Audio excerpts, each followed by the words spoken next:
大家好，歡迎大家嚟到 TNL 投資頻道。今日我哋嚟講一個聽落好高大上，但其實同每個人荷包息息相關嘅話題——利率。我哋都知，央行一減息，股市就興奮；一加息，大家就緊張。但你有冇真正諗過，利率到底係乜嘢？點解佢可以令經濟沸騰，又可以令通脹熄火？到底係邊個話事？今日呢條片，我會將利率嘅底層邏輯同你徹底拆解清楚。首先，利率嘅本質係乜？講白咗，利率就係錢嘅時間成本。今年你存100蚊，利率2%，明年攞返102。反過嚟你問銀行借100，明年還102，就係咁簡單。今年嘅100蚊等於明年嘅102蚊。好，我哋做個實驗，假設而家利率由2%一下子降到0%，會發生咩事？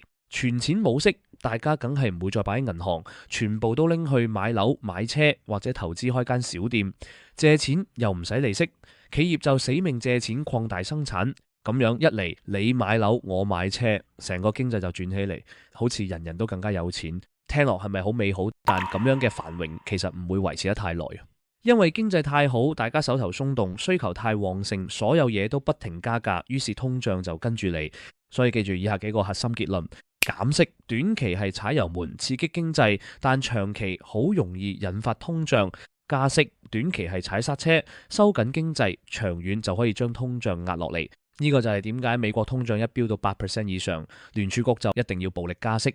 好，第二個問題嚟，央行其實控制緊邊個利率呢？我哋去銀行借錢買樓，銀行收你5%嘅息，呢5%拆開有3部分，第一部分係無風險利率，呢個係地基；第二部分係風險溢價，即係按你信用好壞計反你有多大概率還唔到錢；第三部分就係銀行賺嘅差價。嗰個地基級別嘅無風險利率靠咩嚟定？就係靠國債，好似美國國債、中國國債呢啲，因為佢哋有政府撐腰，基本上唔會違約。國債價格一變，對應嘅利率就跟住變，形成咗唔同期限嘅收益率曲線。咁央行控制嘅又係邊個利率呢？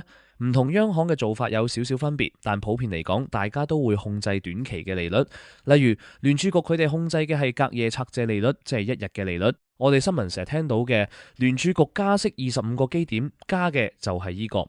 至於你關心嘅樓按利率、10年期國債利率，央行冇辦法直接撳住佢嚟減，咁點算？央行急起上嚟就會親自印銀紙去買國債，將長期利率都壓低，呢個就係量化寬鬆，即係 QE。所以記住，短期利率央行話事，長期利率市場話事，央行只能夠諗辦法去影響。咁利率到底點樣影響我哋嘅投資？先講債券嘅影響。一般嚟講，利率升，債券價格就會跌；利率跌，債券價格就會升。再講股市，理論上加息係利淡消息，公司借錢貴咗，消費者借貸難咗，估值折現率又高咗，股價應該會跌。但現實面其實好多變數，因為加息往往發生喺通脹期，通脹嘅時候資金冇地方去，可能會衝入股市。雖然加息多數會令股市向下，但3個星期後係升定跌，冇人講得準。咁加息對邊個有利？